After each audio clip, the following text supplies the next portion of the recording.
Salut à tous, c'est Poupy, j'espère que vous allez bien. Bienvenue dans cette nouvelle vidéo Pronostic Catch. Ce soir, c'est Money in the Bank, les billets, les sous-sous, la moulaga. Et oui, et premier pay-per-view en public depuis plus de 70 semaines. Il n'y a pas eu de public à la WWE, bien sûr, avec le Covid, tout ça. Ils ont fait leur premier show vendredi, SmackDown, avec du public. L'ambiance était magnifique. J'ai regardé exprès en direct, c'était génial. Le petit passage, Vince McMahon, mais alors vous étiez où? D'attaque? Très classe. On a eu le droit au retour de Finn Balor, mais bon, il sera pas à Money in the Bank, on s'en bat les couilles. Parlons de ce pay-per-view qui a prévu 3, 4, 5, 6 matchs, dont les 2 Money in the Bank, plus un match de kick-off. Commençons tout de suite par le kick-off.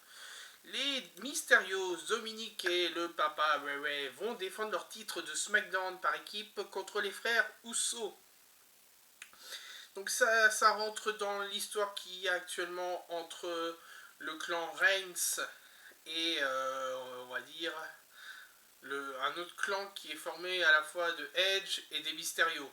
Mais ça reste quand même une grande famille. La famille avant tout, hein. Fast and Furious, hein, tu connais. Alors, que dire de ce match? Bon, pas grand chose, quoi. C'est une rivalité quand même qui existe depuis quelques semaines. Là, ils ont enfin officialisé un match de championnat pour le pay-per-view. Alors, j'avais dit lors du dernier pay-per-view que je ne vois pas de changement de titre avant SummerSlam.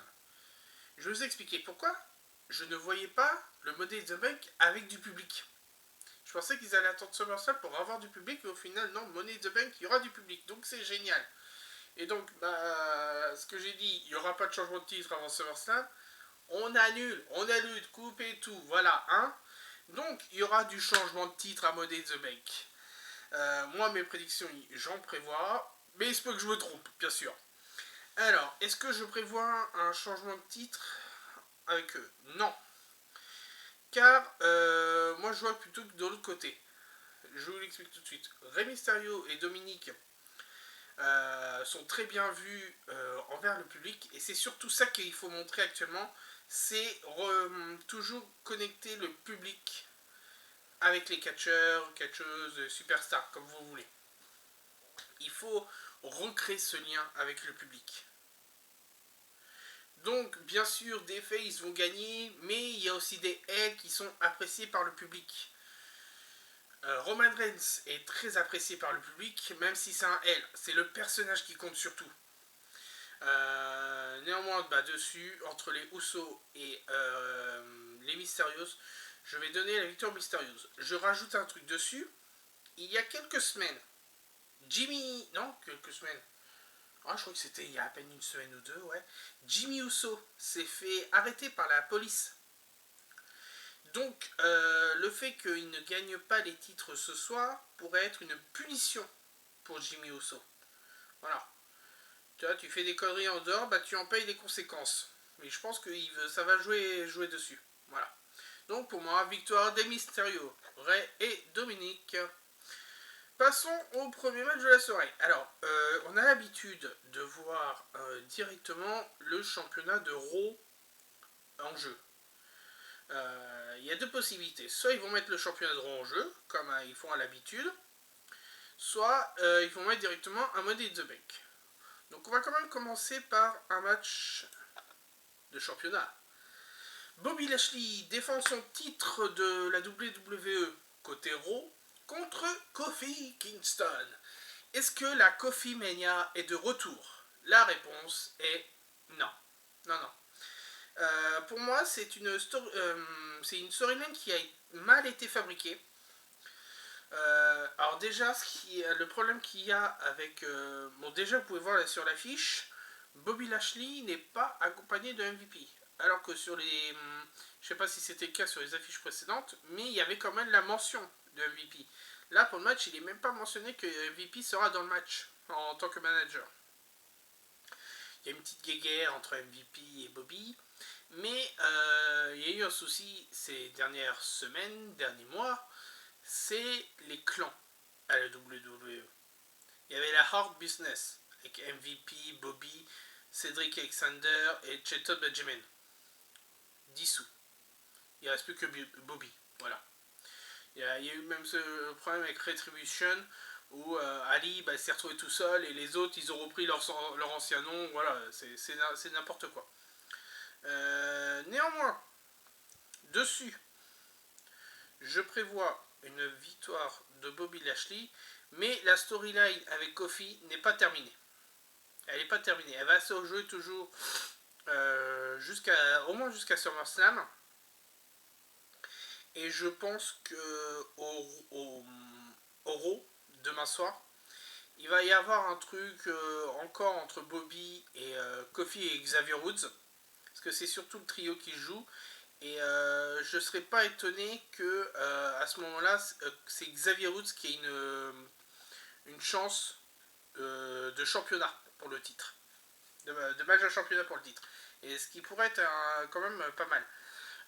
Néanmoins, moi je vois plus Kofi de retour en tag team avec Xavier Woods. C'est là qu'on les connaît le plus. Kofi la Kofi Mania a été un Daniel Bryan numéro 2. Daniel Bryan n'étant plus là actuellement, la Kofi Mania ne va pas revenir comme ça juste parce qu'il y a le public. Non, non. Donc pour moi, victoire de Bobby Lashley, The Almighty. On va passer tout de suite en match féminin et on va passer tout de suite au Money in the Bank. 4 stars de SmackDown, 4 stars de Raw. À Raw, nous avons Twist of Bliss, donc Alexa Bliss, version on va dire démoniaque. Nous avons Nikki Cross qui est devenue Nikki H, un pseudo super-héros. Qui est d'autre qu'on a à Raw? On a Asuka. Et nous avons Zelina Vega, qui a fait son retour à la WWE, qui avait été licenciée et qui a fait son retour. Malheureusement, ce qu'on peut voir actuellement, c'est que Zelina est là, son mari est parti à EW, et la personne qui a managé est partie aussi à EW. Et voilà, c'est drôle. Côté SmackDown, nous avons les championnes par équipe, Tamina et Natalia, nous avons Liv Morgan et nous avons Naomi. Attendez. Ouais, Naomi elle est à SmackDown, ouais, je crois. À moins que là, CFP. Ah, je sais plus. Mais c'est fait en sorte qu'il y ait que 4 et 4. Mais Naomi, je sais plus si elle est à SmackDown ou à Raw. Bref, trêve de mondanité. Alors, que dire de ce match? Alors, combien ont déjà remporté la mallette Money in the Bank? 3. Asuka, l'année dernière. Ah non, Naomi, elle l'a pas remporté. Tac. Les championnes de... Il y a Carmella. Alexa Bliss. Ouais, Carmella, je crois qu'elle l'a remporté 2 fois. Ouais, donc il n'y a que 2 anciennes championnes. Alexa Bliss et Asuka. Moi, j'ai 2 potentielles gagnantes. Côté Raw, pour moi, ça serait Nikki Cross. Ils ont refait le personnage de Nikki Cross. Et on a oublié un truc. Elle devait pas avoir un match de championnat contre Rhea Ripley ou Charlotte il y a quelques semaines. Hein? Ça, ils ont oublié dans la storyline. Comme elle avait battu les 2 championnes dans un Beat the Clock Challenge, elle devait affronter la championne après le dernier pay-per-view, mais ça s'est jamais fait. Hein? Bravo, bravo, on tient plus les promesses. Voilà, donc pour moi, Nikki H pourrait gagner cette mallette Money in the Bank. Néanmoins, il y a une autre personne qui pourrait gagner la mallette. C'est pas Tamina, Natalia. Bon, ça reste quand même une des plus anciennes parmi les 8 à la WWE. Mais je voudrais revoir une personne, une superstar avec le 2 belts. À la fois championne par équipe et championne de Raw ou de SmackDown. Néanmoins, si on pense que Natalia pourrait remporter la mallette, ça va créer une tension entre Natalia et Tamina. Donc voilà. Mais bon, il y en a quand même 2-3 qui, je ne pense pas, peuvent être écartés. C'est au moins Selina, Liv Morgan et Naomi. Voilà. Les 5 autres, à savoir Asuka, Alexa, Nikki, Natalia et Tamina, ont plus de chances, je pense, de remporter cette mallette. Mais pour moi, mon coup de cœur va être pour Nikki H. Voilà. Repassons côté Raw avec 2 matchs. Premier match pour le titre par équipe de Raw. Homos et AJ Styles défendent leur titre contre les Viking Raiders, Ivar et Eric. Que dire de ce match? Disons que par rapport à SmackDown, côté Raw, ils ont un peu délaissé ces dernières semaines, ou même depuis WrestleMania, depuis la victoire de AJ et Homos, ils ont un peu délaissé le titre par équipe. Pendant quasiment 3-4 semaines, on les a pas vus, AJ et Homos, on les a pas vus à Raw. Et là, ils ont reconstruit une storyline comme ça. Bon, pour moi, je vois pas pourquoi il y aura un changement. Même s'il y a cette équipe-là, il y a d'autres équipes à Raw, donc pour moi, c'est toujours victoire de AJ Styles et Homos. Ils vont garder leur titre. Ouais. Pas plus à dire. Voilà. Deuxième match qu'on peut parler à Raw, le match féminin. Revanche, encore, Rhea Ripley contre Charlotte. Et c'est reparti pour un tour. Voilà, les deux sont très bien appréciés par le public. Néanmoins, il y en a une qui est en coulisses là, et qui attend. Elle attend impatiemment de revenir.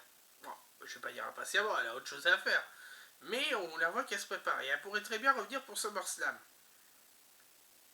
Becky Lynch. Et oui, mesdames et messieurs, Becky Lynch est en train de s'entraîner actuellement.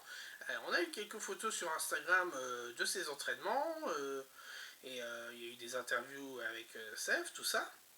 Donc moi je me dis que Becky pourrait très bien revenir pour SummerSlam, ça serait génial. Donc pour moi, victoire de Charlotte par disqualification. Ouais, je pose ça comme ça. Moi je ne vois pas un match normal. Moi je vois une disqualification. Il y aura quelque chose, mais moi je vois une disqualification. Je sais pas pourquoi, mais voilà. Donc pour moi, victoire de Charlotte par disqualification. Ils vont encore remettre ça à SummerSlam, mais en triple menace. Je vois une triple menace à SummerSlam, oui. Pourquoi ça serait pas. Ça serait bien. Le souci là actuellement avec Money in the Bank, c'est que ils ont dû annuler le match de SmackDown parce que Bayley est blessée. Donc ils ont mis Carmella en face de Bianca Belair. Et ils ont mis le match à SmackDown. Ok, c'est bien, il y a du public, il faut remettre le match à SmackDown. Et ils ont annoncé, ah ben il y aura une revanche du match. Ouais, ils vont le mettre à Money in the Bank. Non, ils le remettent au prochain SmackDown. Mais pourquoi Là, on n'a que 2 matchs féminins pour 1, 2, 3, 4, 5 matchs masculins. Faudrait quand même rééquilibrer un peu. Hein. Là, elle est où la Women's Revolution qu'il y avait il y a quelques années? Bon, on la revoit plus là. Là, ça revient à 2 matchs féminins, un match de championnat et le Money in the Bank. Bon, voilà. Donc pour moi, je prévois le match par disqualification de victoire de Charlotte et donc Rhea Ripley garderait son titre. Tac, donc on a vu ça. Il nous reste 2 matchs. Le Money in the Bank masculin qu'on va voir après et le match pour le titre universel. Donc c'est-à-dire côté SmackDown. Roman Reigns défend son titre contre Edge. Vous auriez vu la fureur que c'était à SmackDown vendredi. Les mystérieux qui arrivent, tout ça, il y a une grosse pop, les deux, et voilà. Et là, ils attendent leurs compagnons de tag team. Et là, tu t'entendais déjà la foule en train de crier We want Edge, we want Edge. C'était magnifique. Il est arrivé. Mais c'était, je vais me dire, la même fureur qu'il y avait lorsqu'il est revenu au Money in the Bank, au Royal Rumble 2020. C'était la même fureur, c'était génial. L'ovation du public. Voilà. Donc, le chef de table, chef de tribu, défend son titre contre Edge. Et c'est là que j'avais dit qu'il y aurait du changement. Et je vois ici une victoire de Edge. On l'appelle souvent l'ultimate opportuniste. Et de toute façon, soit il remporte le titre à Money in the Bank, soit il remporte le titre à SummerSlam. Parce que de toute façon, il aura un match à SummerSlam, quoi qu'il arrive. Quelle que soit la storyline, il aura un match de championnat. Voilà. Donc, que dire de plus après? Bon, comme je vous l'ai expliqué, il y a on va dire une guerre de clans. Donc, si les Usos interviennent dans le match, les Mysterios seront aussi côté Edge. Qu'est-ce que je prévois de plus? Est-ce que Brock Lesnar, la rumeur qu'il y a depuis quelques semaines, pourrait revenir et intervenir dans le match Money in the Bank? Il pourrait intervenir à la fin. Et là, s'introduire dans une triple menace pour SummerSlam.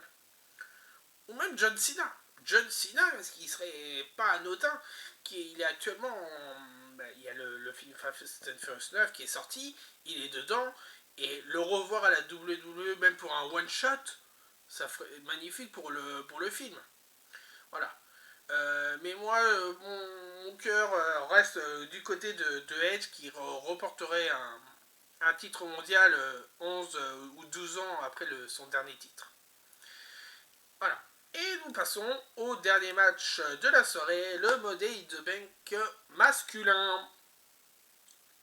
Côté SmackDown, nous avons Seth Rollins, nous avons King Shinsuke Nakamura, nous avons Big E, nous avons John Morrison, nous avons côté Raw Ricochet, Matt Riddle, Drew McIntyre et Kevin Owens.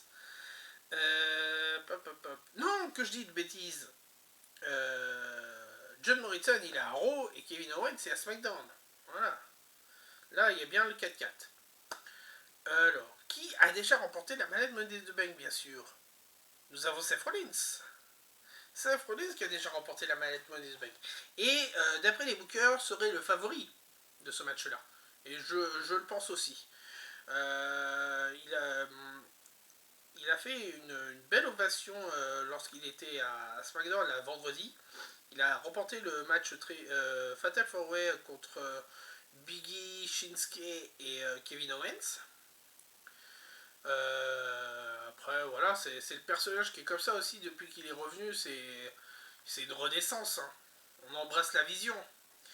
Néanmoins, côté Raw, il y a le favori Drew McIntyre. Donc ça va être vraiment un combat de titans entre Drew McIntyre et Seth Rollins. Je pense qu'un des deux pourrait remporter le match. Mais je pense que ça sera un deuxième rodéo pour Seth Rollins. Voilà. C'est ainsi que s'achèvent les pronostics de ce Money in the Bank qui a lieu bien sûr, comme je vous l'ai dit, la nuit prochaine. Sur le WWE Network, je crois que c'est vers 1h du matin, commenté en français par Christophe Ajus et Nadel Noamedir, je crois qu'il s'appelle comme ça le commentateur, je ne sais plus vraiment je ne sais plus exactement son nom, parce que moi je préfère Philippe Chéreau, désolé. Désolé de sortir un peu tard cette vidéo là, elle va sortir aux alentours du 19h le dimanche. J'ai eu un week-end assez chargé en Pokémon bien sûr. J'avais prévu de parler des AEW Dynamite de juillet, mais bon, ça reste comme des Dynamite, c'est pas vraiment au niveau pay-per-view, mais c'est quand même. Voilà, j'ai pas eu vraiment le temps d'en parler. Donc le prochain pay-per-view c'est prévu pour septembre. Donc prochaine vidéo, ça sera pour SummerSlam qui a lieu un samedi cette fois-ci. Je sais pas pourquoi ça a lieu un samedi et pas un dimanche. Samedi fin août, je crois que c'est le 24 août, un truc comme ça. Donc on en reparlera à ce moment-là. Merci d'avoir regardé la vidéo. N'hésitez pas à laisser un petit pouce bleu ou un commentaire, une suggestion. N'hésitez pas, il y a la zone qui est juste en dessous de la vidéo. Je vous dis à la prochaine. Ciao!